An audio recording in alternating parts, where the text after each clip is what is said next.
Vous êtes né dans une culture qui valorise l'intelligence, l'analyse, la logique. On vous a appris à citer Descartes, à admirer Socrate, à croire que la philosophie est née en Europe. Pourtant, avant même que le mot philosophie n'existe, ce sont les femmes d'Afrique qui dansaient, qui guérissaient et qui transmettèrent la vie. À travers le rythme, le symbole et l'intuition, elles savaient déjà ce que la science moderne redécouvre aujourd'hui.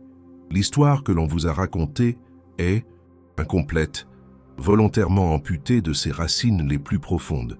Avez-vous déjà ressenti cette étrange impression que quelque chose manque dans votre éducation? Cette sensation que la vérité a été coupée en deux, qu'une moitié a été enterrée dans le sable du désert? L'héritage africain n'est pas un chapitre secondaire de l'histoire humaine. Il est le premier volume d'une série dont on a arraché la couverture. Quand l'Europe dormait encore dans les brumes du Moyen-Âge, l'université de Tombouctou accueillait des milliers d'étudiants. Des astronomes africains observèrent les étoiles avec une précision stupéfiante. Des femmes guérisseuses connaissaient les propriétés de centaines de plantes. Et pendant ce temps, que disait-on des femmes en Europe? Qu'elles n'avaient pas d'âme, puis qu'elles en avaient une, mais inférieure, qu'elles étaient hystériques, irrationnelles, dangereuses quand elles pensaient par elles-mêmes. Cette double invisibilisation de l'Afrique et du féminin n'est pas un accident historique. C'est une stratégie de pouvoir, un effacement méthodique de ce qui fait peur aux structures patriarcales. Jung le savait, lui qui a passé sa vie à explorer les profondeurs de la psyché collective. Il a découvert que sous nos consciences individuelles coule un fleuve immense et commun, un fleuve de symboles, d'archétypes, de sagesse intuitive qui transcende les cultures. Et ce fleuve prend sa source en Afrique, là où l'humanité a fait ses premiers pas. Vous portez en vous cette mémoire ancienne, cette connexion primordiale avec la Terre. Elle vibre dans vos cellules quand vous entendez certains rythmes. Elle frissonne dans votre ventre quand vous rencontrez certains symboles. Elle monte comme une vague quand vous rêvez la nuit, quand vous créez, quand vous aimez. Et pourtant, on vous a appris à vous méfier de cette connaissance viscérale, à privilégier ce qui se prouve, ce qui se mesure, ce qui s'explique rationnellement, à considérer comme inférieurs les savoirs transmis par l'oralité, par le corps, par l'expérience directe. Aucun hasard si les sagesses africaines et féminines ont été rejetées ensemble. Elles partageaient une même approche du monde, une même façon d'habiter la connaissance. Non pas comme une possession individuelle, mais comme une danse collective. Non pas comme un pouvoir sur les autres, mais comme une communion avec le vivant. Vous connaissez peut-être les noms de Platon, d'Aristote, de Kant. Mais connaissez-vous celui d'Hippatie d'Alexandrie, mathématicienne et philosophe assassinée pour son savoir? Connaissez-vous les reines-mères d'Afrique qui gouvernaient avec sagesse avant que l'Europe ne s'en mêle? Cette amnésie collective n'est pas innocente. Elle sert un récit où l'homme blanc européen est le héros, le créateur, le génie, où les autres sont au mieux des figurants, au pire des obstacles à la civilisation. Ce récit a des conséquences bien réelles dans vos vies aujourd'hui.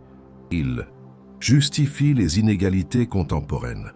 Il nourrit le syndrome de l'imposteur chez celles qui ne correspondent pas au modèle dominant.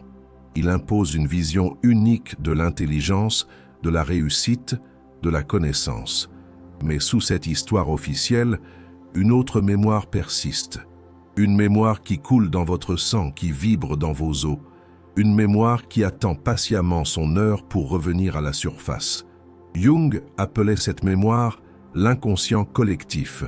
Il y voyait la source de toute créativité, de toute guérison, de toute transformation profonde. Il a compris que nos rêves, nos intuitions, nos élans créatifs ne viennent pas de nulle part. Ils émergent de ce réservoir ancestral, de cette sagesse accumulée depuis la nuit des temps. Et si la véritable révolution consistait à vous reconnecter à cette source, à honorer en vous l'héritage africain et féminin qui a été systématiquement effacé, à reconnaître que la sagesse n'est pas née en Grèce, mais bien avant, bien plus au sud, cette reconnexion n'est pas un simple exercice intellectuel. Elle est une guérison profonde, un remembrement de votre être fragmenté. Elle est le retour à une vision du monde où l'intuition et la raison, le corps et l'esprit, l'individu et le collectif ne sont pas séparés. Une vision où la connaissance ne s'accumule pas, elle se danse, où la sagesse ne s'enseigne pas, elle se vit.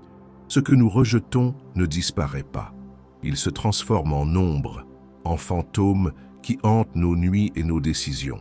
Jung a passé sa vie à explorer cette dimension cachée de notre psyché, cette part refoulée qui contient pourtant des trésors inestimables pour notre évolution. L'Europe a fait de l'Afrique son ombre collective. Elle a projeté sur ce continent tout ce qu'elle refusait de voir en elle-même. La sensualité du corps, la puissance de l'intuition, la sagesse circulaire du temps. Vous l'avez senti peut-être, ce mépris subtil pour tout ce qui vient du Sud, cette façon de qualifier d'irrationnel ce qui ne rentre pas dans les cases de la pensée cartésienne, cette tendance à appeler superstition ce qu'on ne comprend pas encore. Pendant des siècles, l'Europe s'est construite en niant ses racines africaines, en effaçant méthodiquement sa dette intellectuelle envers ce continent primordial.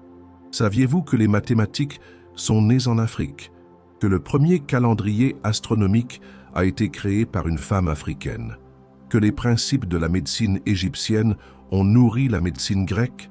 Mais cette histoire a été réécrite, blanchie, masculinisée. On a remplacé les sages-femmes par des médecins hommes.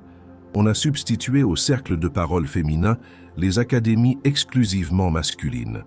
On a transformé les déesses mères en dieux pères, en figures autoritaires et distantes.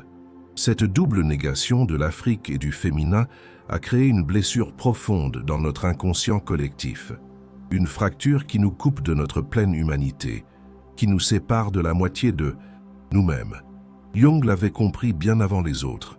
Ce n'est pas par hasard s'il s'est tant intéressé aux traditions africaines, aux mythes féminins. Il y cherchait ce qui manquait cruellement à l'Occident. Cette capacité à intégrer les contraires, à danser avec les paradoxes plutôt qu'à les résoudre. Cette connexion au corps, à la terre, au cycle naturel. Quand l'Europe brûlait ses sorcières, elle brûlait son propre héritage africain, sa propre mémoire féminine, sa propre sagesse intuitive.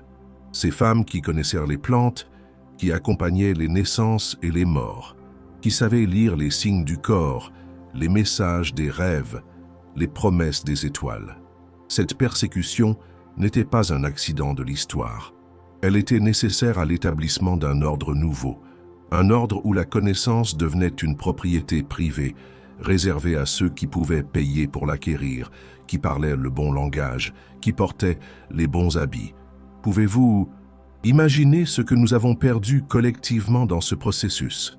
Des bibliothèques entières de savoirs oraux, de techniques de guérison, de compréhension des plantes, des cosmogonies complexes qui expliquaient notre place dans l'univers, des pratiques spirituelles qui nourrissaient l'âme sans l'enfermer dans des dogmes. Cette amnésie culturelle a un prix que nous payons encore aujourd'hui. Elle se manifeste dans nos corps malades, déconnectés du rythme des saisons, dans nos esprits fragmentés, incapables d'embrasser la complexité du monde, dans nos sociétés divisées qui opposent sans cesse la nature et la culture, la tradition et le progrès. Mais ce qui est refoulé dans l'ombre finit toujours par revenir. C'est la grande leçon de Jung, la découverte centrale de son œuvre. Ce que nous nions en pleine conscience réapparaît dans nos rêves, nos intuitions, nos élans créatifs. L'Afrique revient aujourd'hui hanter l'Europe qui a tenté de l'effacer. Elle revient par la musique, par la danse, par une certaine façon d'habiter le corps et le temps. Elle revient par un besoin croissant de spiritualité incarnée, de connexion directe à la source. Elle revient par l'urgence écologique, qui nous rappelle que nous sommes partie intégrante de la nature. Le féminin aussi fait son grand retour dans votre conscience collective, non pas comme un correctif superficiel à des millénaires de patriarcat, mais comme une force archétypale qui rééquilibre l'ensemble du système. Ces retours ne sont pas des modes passagères. Ils sont les symptômes d'une guérison profonde, d'un rééquilibrage nécessaire de notre psyché collective. Il ne s'agit pas de remplacer un extrême par un autre, de substituer la domination masculine par une nouvelle hégémonie féminine. Il s'agit de retrouver l'harmonie originelle, la danse des complémentaires. Cette danse que connaissaient si bien les cultures africaines traditionnelles, où le masculin et le féminin, le ciel et la terre, la vie et la mort, n'étaient pas des opposés, mais les deux faces d'une même réalité, les deux pôles d'un même continuum énergétique. Ce que l'Europe a rejeté dans son ombre revient aujourd'hui comme une ressource précieuse, comme une clé pour résoudre les crises multiples que nous traversons. Crises écologiques, crises de sens, crises identitaires qui toutes parlent d'un même mal, celui de la fragmentation, de la séparation, de l'oubli de notre nature fondamentalement relationnelle. La culture européenne dominante vous a appris à penser en silos, à catégoriser, à hiérarchiser. Les sagesses africaines et féminines vous rappellent que tout est interconnecté, que la connaissance ne se possède pas, elle se partage, que la vérité n'est pas unique, elle est multifacette comme un diamant qui capte la lumière. Votre corps n'oublie rien, il garde en mémoire chaque émotion, chaque sensation, chaque expérience, non pas comme des souvenirs abstraits, mais comme des empreintes vivantes dans votre chair. Cette mémoire corporelle, les femmes africaines la connaissaient intimement. Elles savaient que le corps est bien plus qu'un véhicule pour l'esprit, qu'il est un territoire sacré, un temple de connaissances, un réceptacle de sagesse ancestrale. Avez-vous déjà ressenti ces moments où votre corps sait avant votre mental? Ces intuitions qui montent du ventre, ces frissons qui parcourent l'échine, ces mains qui tremblent sans raison apparente. C'est votre mémoire corporelle qui parle, qui vous guide, qui vous protège. Jung a découvert que nous ne portons pas seulement notre histoire personnelle. Notre corps est aussi l'héritier d'une mémoire collective, d'archétypes universels qui façonnent notre expérience. Ce qu'il appelait l'inconscient collectif n'est pas une abstraction flottant quelque part dans l'éther.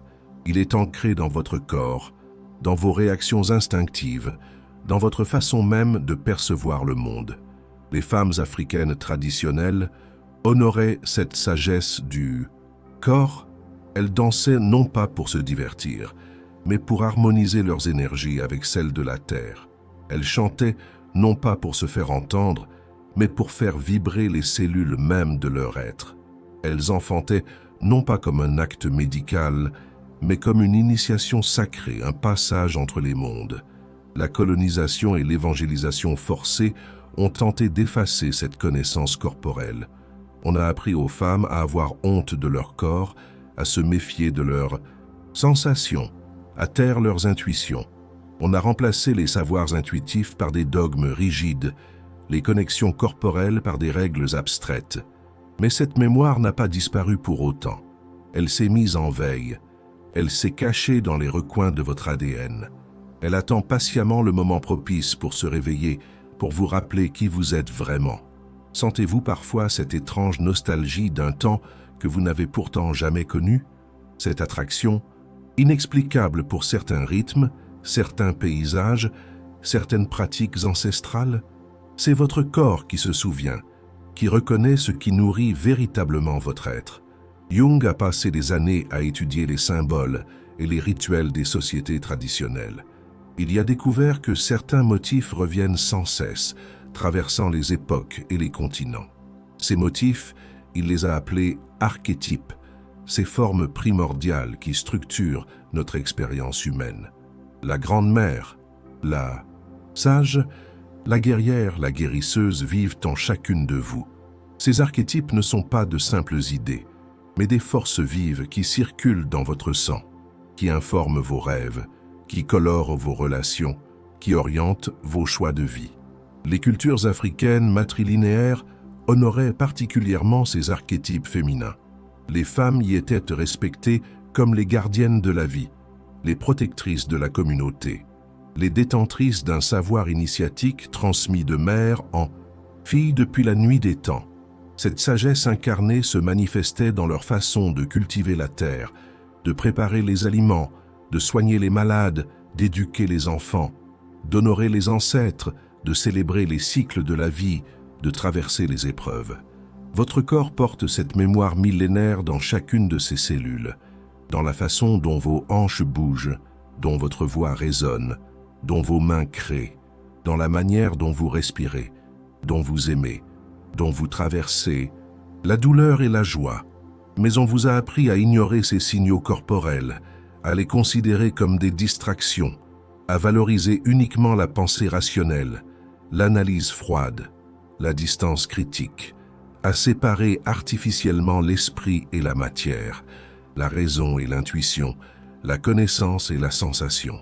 Cette dissociation est à l'origine de nombreuses souffrances contemporaines, de ces corps malades qui crient ce que l'esprit refuse d'entendre, de ces âmes assoiffées qui errent dans un monde désenchanté, coupé de leur source vitale. Retrouver la sagesse du corps n'est pas un luxe, c'est une nécessité vitale, une voie de guérison tant individuelle que collective, un chemin de reconnexion à votre nature profonde, à votre identité véritable. Jung a compris que cette reconnexion au corps est essentielle au processus d'individuation, cette aventure intérieure qui consiste à intégrer toutes les dimensions de notre être, à réconcilier les opposés, à embrasser notre complexité, à devenir pleinement qui nous sommes. Pour les femmes africaines, cette sagesse corporelle n'était pas séparée de la spiritualité. Le corps était le pont entre les mondes visibles et invisibles, le temple où se rencontraient la terre et le ciel, l'humain et le divin, le tangible et le mystère. Quand vous dansez jusqu'à l'épuisement, quand vous vibrez au son d'un tambour, quand vous respirez consciemment, quand vous sentez pleinement la vie qui pulse en vous, vous vous reconnectez à cette mémoire ancienne. Vous réveillez cette intelligence somatique. Votre corps est porteur d'une sagesse qui dépasse de loin votre histoire personnelle. Il est l'héritier d'une lignée de femmes qui ont survécu, qui ont transmis, qui ont préservé l'essentiel, qui ont gardé vivante la flamme de la connaissance malgré les tentatives répétées de l'éteindre. Cette flamme brûle encore en vous, même si on vous a appris à l'ignorer. Elle attend que vous lui donniez de l'oxygène, que vous la reconnaissiez, que vous l'honoriez, que vous lui permettiez de vous guider vers votre propre libération. Un murmure ancien monte des profondeurs, une voix que l'on a tenté d'étouffer, de faire taire, d'enfermer dans l'oubli. La voix féminine, porteuse d'une sagesse qui dérange, qui transforme, qui révolutionne. Pendant des siècles, on a coupé la langue des femmes qui parlaient trop. On a enfermé celles qui savaient, on a brûlé celles qui guérissaient. On a ridiculisé celles qui voyaient au-delà des apparences, qui percevaient l'invisible. Mais aujourd'hui, cette voix ressuscite. Elle émerge des cendres comme le phénix, plus puissante, plus claire, plus nécessaire que jamais. Elle résonne dans vos rêves, dans vos créations, dans vos prises de conscience soudaines. Jung a découvert que cette voix n'est pas seulement individuelle, elle est collective, archétypale, portée par des millénaires de sagesse féminine, ce qu'il appelait l'anima, cette dimension féminine présente en chaque être humain, que les hommes projettent souvent à l'extérieur mais que les femmes peuvent incarner pleinement. En Afrique, cette voix n'a jamais été complètement tue. Elle a survécu dans les chants des grands-mères, dans les contes susurrés la nuit, dans les rituels préservés loin des regards occidentaux, dans les sociétés secrètes féminines, dans cette transmission souterraine d'un savoir que l'on ne pouvait pas écrire, mais que l'on vivait. Entendez-vous parfois cette voix qui monte en vous? Cette certitude soudaine qui ne vient pas de votre éducation ni de vos lectures, cette connaissance profonde qui surgit des entrailles, qui vous guide malgré vos doutes. C'est la voix de vos ancêtres, la mémoire de votre lignée, l'intelligence de votre sang. On vous a appris à vous méfier de cette voix, à la qualifier d'irrationnelle, à privilégier l'information extérieure, l'autorité masculine, le savoir académique, à douter systématiquement de vos intuitions, de vos ressentis, de vos perceptions subtiles. Mais cette voix est votre héritage le plus précieux, votre boussole intérieure, votre source de pouvoir. Les traditions africaines reconnaissaient cette voix comme sacrée.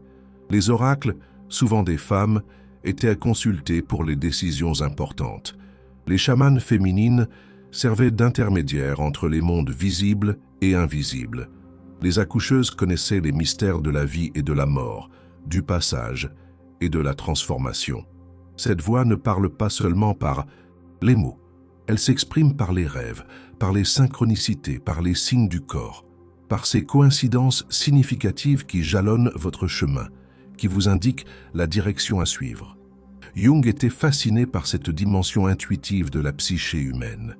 Il y voyait non pas une régression vers l'irrationnel, mais une progression vers une conscience plus large, une intelligence qui intègre le rationnel et l'intuitif, le logique et le symbolique, l'analyse et la vision, ce qu'il appelait la fonction transcendante, cette capacité à réconcilier les opposés, à créer une troisième voie qui n'est ni l'une ni l'autre, mais quelque chose d'entièrement nouveau. Les femmes africaines maîtrisaient naturellement cette fonction transcendante. Elles savaient que la vie n'est pas faite de catégories rigides, mais de flux constants, que la vérité n'est pas unique et fixe, mais multiple et changeante comme les saisons, que la connaissance véritable émerge non pas de la séparation, mais de la relation profonde avec le vivant.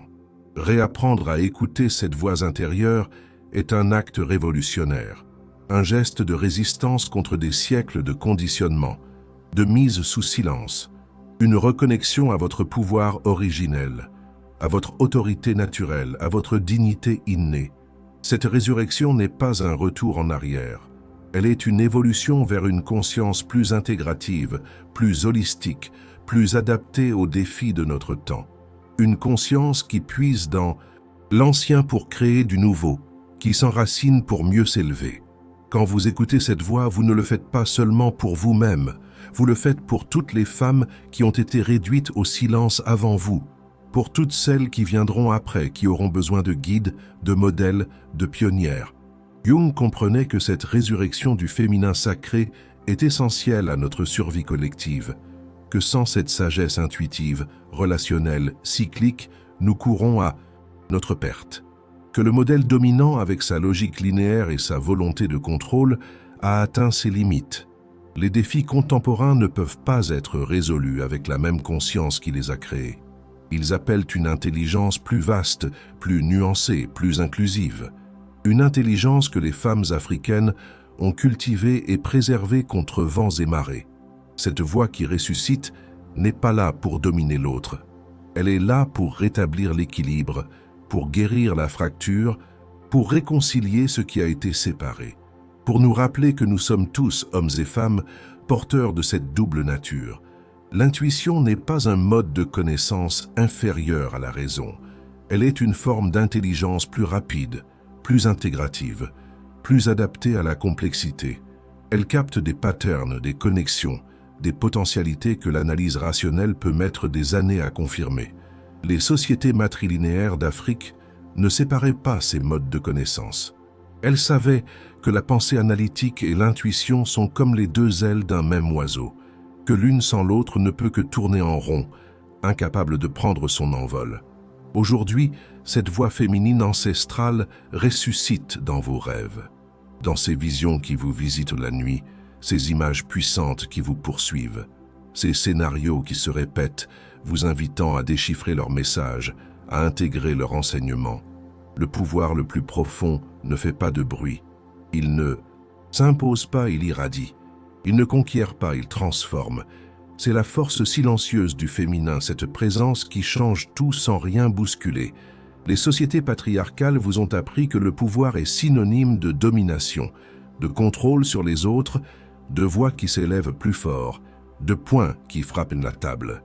Mais les traditions africaines connaissaient une autre forme de pouvoir, celui de la terre qui nourrit sans rien demander en retour, de l'eau qui contourne l'obstacle plutôt que de l'affronter, du vent qui caresse avant de devenir tempête, du feu qui réchauffe avant de tout consumer.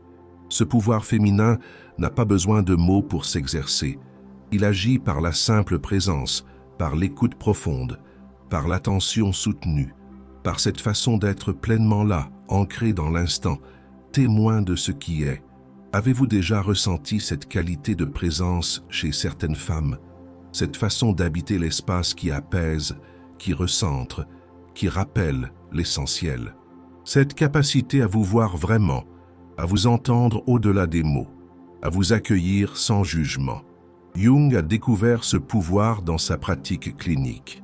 Il a observé que la guérison ne venait pas tant de ses interprétations brillantes, mais de sa capacité à créer un espace sécurisé, à offrir une présence attentive, à accueillir l'ombre comme la lumière, ce qu'il a appelé le processus d'individuation.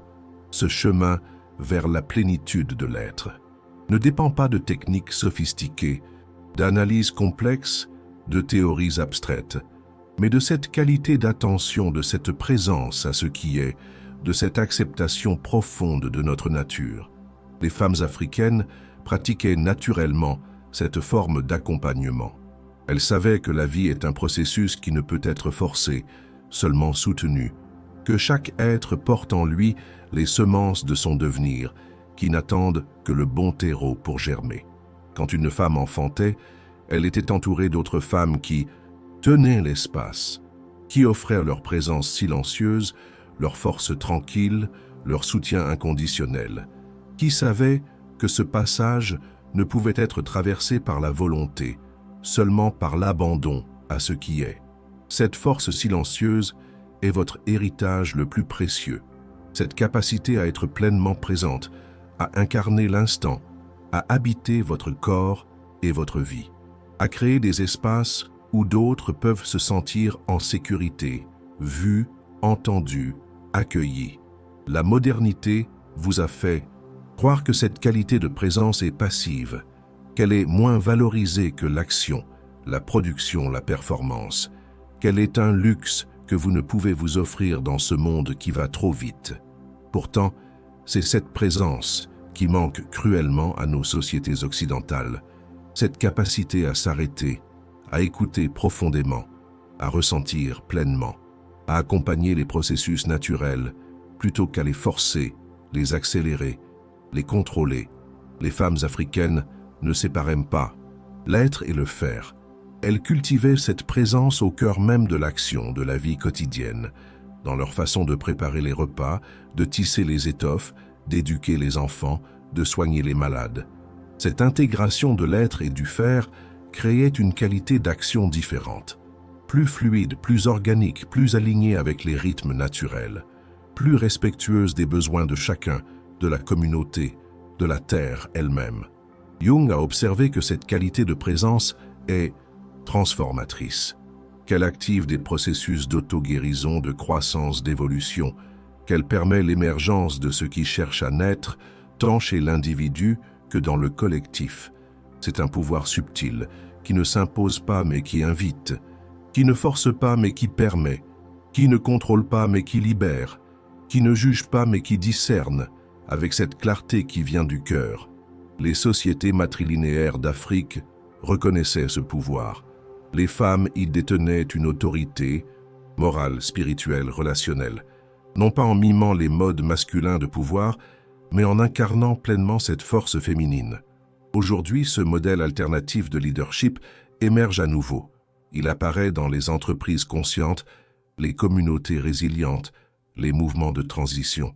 Il offre une autre voie que celle de la domination, de la compétition, de l'exploitation. Cette force silencieuse est révolutionnaire dans sa douceur même. Elle transforme en profondeur les systèmes, les relations, les consciences. Elle guérit les blessures ancestrales, rétablit les équilibres rompus, restaure la dignité de chacun. Vous portez cette force en vous, dans chaque cellule de votre corps, dans votre façon unique d'habiter le monde, de percevoir, de ressentir, de vous relier, dans cette qualité de présence qui est votre don le plus précieux à l'humanité. Cette force ne s'apprend pas dans les livres, ne s'acquiert pas par des techniques, elle se cultive dans le silence, dans l'attention, dans la connexion profonde à votre nature, dans cette capacité à être pleinement là, enracinée et ouverte, stable et fluide, forte et douce à la fois. C'est ce que Jung appelait la conjonction des opposés, cette capacité à intégrer des qualités apparemment contradictoires, à les transcender dans une unité supérieure, à embrasser la complexité de la vie sans la réduire, la simplifier, la fragmenter. Vos blessures ne sont pas seulement les vôtres. Elles portent l'empreinte de 7 générations avant vous, la mémoire de traumas collectifs, l'écho de terres arrachées, de corps violentés, de savoirs interdits, de voix étouffées. De même, votre guérison n'est pas seulement individuelle. Quand vous vous libérez aussi vos ancêtres, vos descendants, votre lignée entière. Vous réparez des fractures anciennes dans la mémoire collective de l'humanité. Les traditions africaines comprenaient profondément cette dimension transgénérationnelle. La guérison n'y était jamais un processus isolé, une affaire privée entre un patient et son thérapeute. Elle impliquait la communauté, les ancêtres, les esprits de la nature, le tissu même de la vie.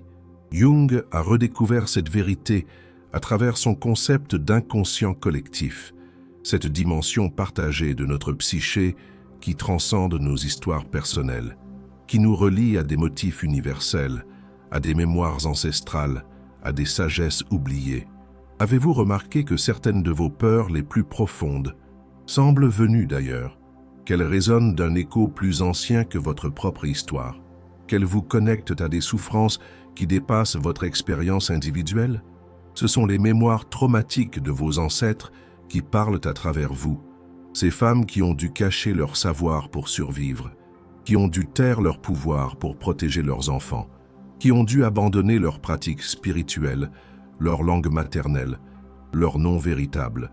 La science moderne confirme aujourd'hui ce que les traditions ancestrales savaient depuis toujours.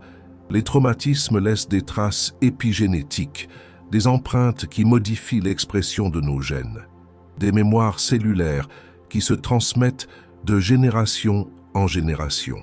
Mais si le trauma peut se transmettre, la guérison le peut aussi. Quand vous guérissez vos blessures, vous ne le faites pas seulement pour vous-même. Vous le faites pour toute votre lignée, pour celles qui vous ont précédé et celles qui vous suivront.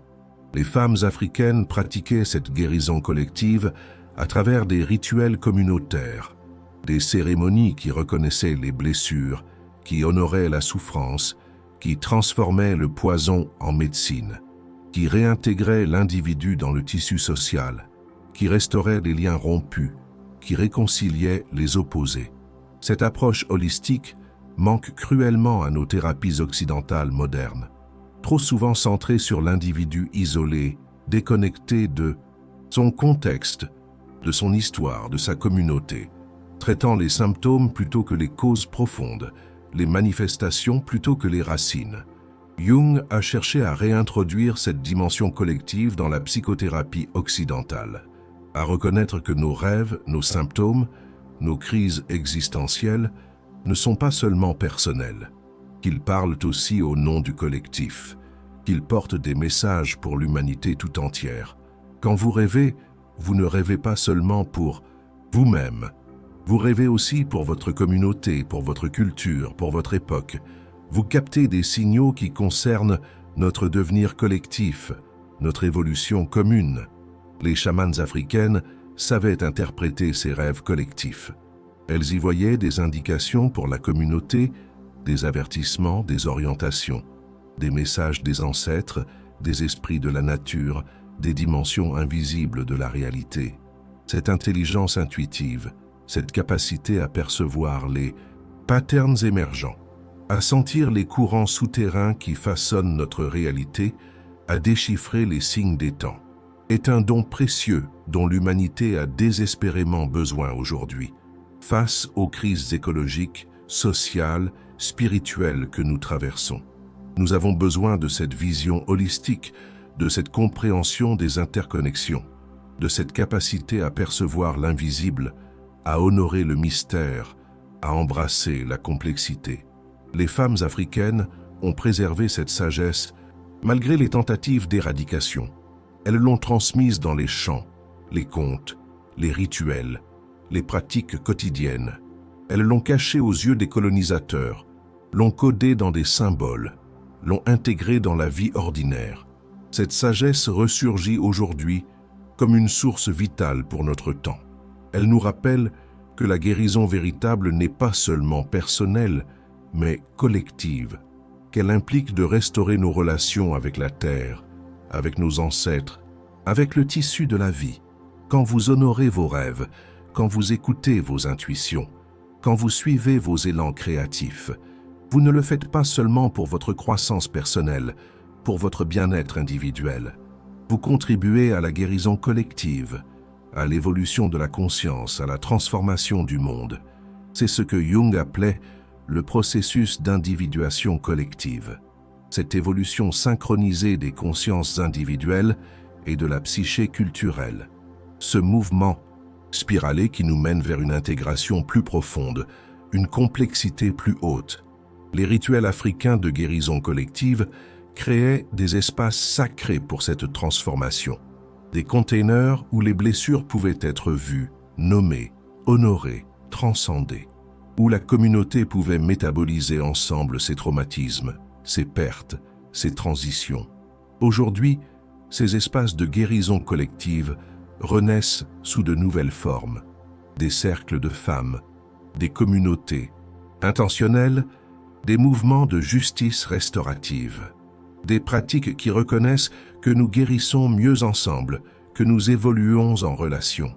Cette dimension collective de la guérison est particulièrement importante pour les femmes, dont les blessures sont souvent systémiques, ancrées dans des structures de domination, dont la libération implique nécessairement une transformation des systèmes qui les oppriment. Jung avait compris que la psyché individuelle et la culture sont des systèmes en constante interaction, que nous ne pouvons pas guérir l'une sans transformer l'autre, que le personnel est politique, que notre évolution intérieure et le changement social sont les deux faces d'une même pièce. Cette vision intégrative était naturelle pour les sociétés africaines traditionnelles. Ce qui est vraiment précieux ne peut être vu avec les yeux ordinaires. La source, l'origine, la matrice de toute chose demeure invisible. Pourtant, c'est d'elle que jaillit tout ce qui est visible, tangible, mesurable. Les sociétés africaines traditionnelles vivaient dans une constante communication avec l'invisible. Elles savaient que le monde matériel n'est que la surface d'une réalité bien plus vaste, que derrière le voile de l'apparence vibrent des forces, des présences, des intelligences. Cette confiance dans l'invisible n'était pas une croyance abstraite, une superstition naïve. Elle était une expérience directe, une connaissance vécue, une relation quotidienne, une façon d'habiter le monde en dialogue constant avec ses dimensions cachées. Jung a redécouvert cette vérité à travers son exploration de l'inconscient. Il a compris que sous la fine pellicule de notre conscience s'étend un océan infini, un royaume de symboles, d'archétypes, de potentialités qui façonnent notre réalité. Ce qu'il a appelé le soi, ce centre mystérieux de la psyché humaine, n'est pas une entité que l'on peut disséquer, analyser, mesurer. C'est une présence que l'on ressent, une intelligence qui nous guide, une source qui nous nourrit. Les femmes africaines connaissaient intimement cette présence intérieure. Elles l'honoraient à travers leurs rituels, leurs prières, leurs offrandes. Elles cultivaient cette relation personnelle avec le sacré sans besoin d'intermédiaire. Cette spiritualité organique, intégrée à la vie quotidienne, vous manque cruellement aujourd'hui. Vous vivez dans un monde qui a séparé le sacré du profane, l'esprit de la matière, l'âme du corps, qui a confiné le spirituel dans des lieux et des moments spécifiques, séparés du flux de la vie ordinaire. Pourtant, vous sentez parfois cette présence qui vous accompagne, cette guidance intérieure qui se manifeste par des intuitions soudaines, des rêves significatifs, des synchronicités troublantes qui semblent orchestrées par une intelligence plus vaste que votre mental. Cette présence, Jung l'a reconnue comme la source même de notre guérison. Non pas comme un Dieu extérieur qui juge et punit, mais comme une intelligence intérieure qui guide et transforme, une sagesse innée qui connaît le chemin de notre évolution, de notre plénitude, de notre accomplissement. Les traditions africaines matrilinéaires honoraient cette présence sous de multiples formes. La Grande Mère, source de toute vie, les ancêtres, gardiens de la sagesse, les esprits de la nature, force vitale du cosmos, non pas comme des entités séparées, mais comme des expressions diverses d'une même réalité fondamentale. Cette vision non dualiste dépassait la pensée binaire qui divise tout en catégories opposées. Le bien et le mal, le corps et l'esprit, l'humain et le divin, le naturel et le surnaturel. Elle embrassait ces apparents contraires comme les aspects complémentaires d'une réalité plus vaste. Avez-vous remarqué comme la pensée occidentale dominante est constamment dans la séparation? Elle divise, catégorise, hiérarchise, oppose, ce qui, dans l'expérience directe, se révèle profondément interconnecté. Elle crée des frontières artificielles là où la vie ne connaît que des transitions fluides, des métamorphoses continues. Cette fragmentation est à l'origine de nombreuses souffrances contemporaines, de ces vies compartimentées où le travail est séparé du jeu, l'apprentissage du plaisir, la spiritualité du quotidien, de ces identités rigides qui ne permettent pas l'expression de la complexité de notre être. Les femmes africaines vivaient dans une réalité bien plus intégrée, où chaque geste quotidien pouvait être une prière, chaque repas une communion, chaque rencontre une initiation, où la frontière entre le visible et l'invisible était poreuse, constamment traversée dans les deux sens. Cette perméabilité créait un monde enchanté, vibrant de présence, riche de sens, un monde où rien n'était vraiment inanimé, où tout participait d'un grand dialogue cosmique, où chaque être, chaque élément avait sa place, sa voix, sa contribution à l'équilibre du tout. Jung a été profondément impressionné par cette vision du monde qu'il a découverte dans ses études des cultures traditionnelles. Il y a vu non pas un stade primitif de l'évolution humaine, mais une forme de conscience différente, à certains égards plus riche, plus intégrative, plus relationnelle, plus sensible aux dimensions subtiles de la réalité. Cette confiance dans l'invisible n'est pas un retour en arrière. Elle est une évolution vers une conscience plus vaste, qui intègre la raison sans s'y limiter, qui reconnaît la valeur de la science tout en honorant ces dimensions de l'expérience humaine qui échappent à la mesure. Sentez-vous parfois que quelque chose d'essentiel vous manque, que malgré tous les conforts matériels, les distractions, les sécurités modernes, votre âme a soif d'une connexion plus profonde, d'un sens plus authentique, d'un ancrage plus véritable?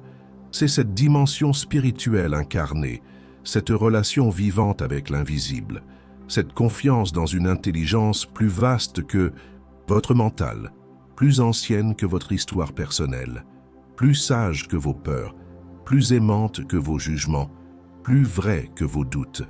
Les femmes africaines ne séparaient pas cette spiritualité de leur vie quotidienne. Elle imprégnait leur façon de cultiver la terre, de préparer les aliments, d'élever les enfants, d'honorer les cycles de la vie, de traverser les joies comme les épreuves, de se relier aux autres et au monde. Cette spiritualité organique n'avait pas besoin de dogmes rigides, de hiérarchies complexes, de textes sacrés intouchables. Elle s'appuyait sur l'expérience directe, la transmission orale, la sagesse collective constamment actualisée par chaque génération. Elle évoluait naturellement, comme un organisme vivant, s'adaptant aux circonstances sans perdre son essence. Aujourd'hui, cette confiance dans l'invisible renaît sous de nouvelles formes, non pas comme un retour naïf à des croyances pré-scientifiques, mais comme une intégration plus profonde de toutes nos facultés. Un cercle se referme, une spirale retrouve son origine tout en s'élevant. Le temps du retour est venu, non pas comme une régression, mais comme une évolution, comme une rivière qui, après un long détour, retrouve enfin le chemin de l'océan. Pendant des siècles, on vous a fait croire que la sagesse venait d'en haut. Des tours d'ivoire académiques, des institutions religieuses, des autorités extérieures, des hommes en position de pouvoir qui décidaient ce qui était vrai, ce qui était juste, ce qui était sacré. Mais la sagesse véritable n'a jamais cessé de couler en vous, dans votre intuition profonde, dans votre intelligence corporelle, dans votre connexion directe à la source, dans cette capacité innée à percevoir l'essentiel, à discerner le vrai, à embrasser la complexité. Jung a découvert que cette sagesse originelle n'est pas un vestige primitif à dépasser, mais un trésor à redécouvrir, une ressource vitale pour notre temps, une clé pour notre évolution. Ce qu'il appelait le processus d'individuation, ce chemin vers la plénitude de l'être, n'est pas une ascension linéaire vers un idéal abstrait, mais une spirale qui intègre nos origines, qui réconcilie nos aspects les plus primitifs et nos aspirations les plus élevées, qui nous permet d'être pleinement humains dans toute notre glorieuse complexité. Les femmes africaines n'ont jamais considéré cette sagesse comme leur propriété exclusive. Elles la voyaient comme un héritage commun, un trésor de l'humanité, une source accessible à tous, un feu sacré à préserver et à transmettre, malgré les vents contraires, malgré les tentatives d'extinction. Aujourd'hui, cette flamme se ravive partout dans le monde. Elle inspire de nouveaux mouvements, de nouvelles pratiques, de nouvelles façons d'être et de faire, de nouvelles formes d'organisation sociale, de relations au vivant, de dialogue avec l'invisible. Sentez-vous cet appel qui monte en vous, cette invitation à être pleinement qui vous êtes, sans masque, sans compromis, sans peur, à incarner cette sagesse féminine ancestrale qui est votre héritage, votre droit de naissance, votre nature profonde. Il ne s'agit pas d'imiter des formes extérieures, de reproduire des rituels déconnectés de leur essence, mais de retrouver l'esprit qui les animait, la présence qui les habitait, l'intention qui les guidait, de les réinventer à la lumière de notre temps, de nos défis, de nos possibilités uniques. Jung a compris que ce retour à la source est paradoxalement un chemin vers l'avant, que c'est en intégrant les sagesses anciennes que nous pouvons créer des solutions véritablement nouvelles, que c'est en honorant nos racines que nous pouvons déployer des ailes assez fortes pour nous porter vers l'inconnu. Ce retour n'est pas un rejet de la science, de la technologie, de la modernité, mais une invitation à les humaniser, à les enraciner, à les mettre au service de la vie, à les utiliser comme des outils, plutôt que de les laisser nous définir, nous contrôler, nous réduire. Les femmes africaines ont toujours su adopter le nouveau sans abandonner l'essentiel, intégrer des influences extérieures sans perdre leur identité profonde, leur connexion à la source, évoluer tout en restant fidèles à leur nature, à leurs valeurs, à leur vision du monde. Ce retour à la sagesse originelle est un acte révolutionnaire dans notre monde contemporain, un monde obsédé par la nouveauté, par la rupture, par le dépassement constant des limites. Un monde qui confond souvent le progrès avec l'abandon de tout ce qui nous a précédés. Pourtant, les défis que nous affrontons aujourd'hui appellent une sagesse ancienne, cette capacité à penser à 7 générations, à considérer l'impact de nos actions sur la totalité du vivant, à vivre non pas comme des maîtres et possesseurs de la nature, mais comme des membres respectueux de la communauté terrestre. Cette humilité face au mystère, cette révérence devant la vie, cette conscience de notre interdépendance fondamentale, sont des qualités que les femmes africaines ont cultivées et préservées à travers les âges. Des qualités dont notre monde a cruellement besoin pour traverser les crises actuelles et créer un avenir viable. Jung voyait dans les traditions ancestrales non pas des reliques du passé, mais des graines pour le futur, des modèles alternatifs de conscience, de relations, d'organisation sociale qui pourraient inspirer notre évolution. Des sagesses préservées comme en dormance attendant le moment propice pour germer à nouveau. Ce moment est venu. La Terre appelle un autre mode de présence humaine. Les systèmes dominants montrent leurs limites, leurs contradictions, leur insoutenabilité. Une nouvelle conscience émerge, qui n'est pas si nouvelle, qui retrouve en fait des vérités anciennes sous des formes contemporaines. Vous êtes les gardiennes de cette flamme, les porteuses de cette mémoire, les prêtresses de ce temple vivant. Vous portez dans vos cellules même la sagesse de vos ancêtres, la force de vos grands-mères, la vision de vos filles à naître. Vous êtes le pont entre les mondes, les interprètes du langage de la vie, les tisseuses du nouveau à partir des fils de l'ancien. Ce retour à l'origine n'est pas une destination finale mais un nouveau point de départ. Une renaissance, une réinitialisation, une réorientation de notre trajectoire collective. Un moment de guérison profonde qui nous permet d'avancer sur des bases plus saines, plus justes, plus vraies. Les traditions africaines parlent souvent du temps comme d'un cercle plutôt que d'une ligne droite, où le futur et le passé se rencontrent, où l'origine contient déjà la fin, où la fin retrouve l'origine, où l'évolution n'est pas une rupture, mais une intégration, pas un dépassement mais un accomplissement. Nous sommes à ce point du cercle où le retour devient départ, où la redécouverte de notre nature essentielle nous ouvre des possibilités insoupçonnées, où l'ancien et le nouveau se rencontrent pour créer quelque chose d'entièrement unique. Et vous êtes, individuellement et collectivement, les catalyseurs de cette alchimie, les vaisseaux où cette transformation peut s'opérer, les jardins où ces graines peuvent germer, les voix qui peuvent chanter ce nouveau chant ancien, appeler ce qui attend d'être nommé, incarner ce qui cherche à naître.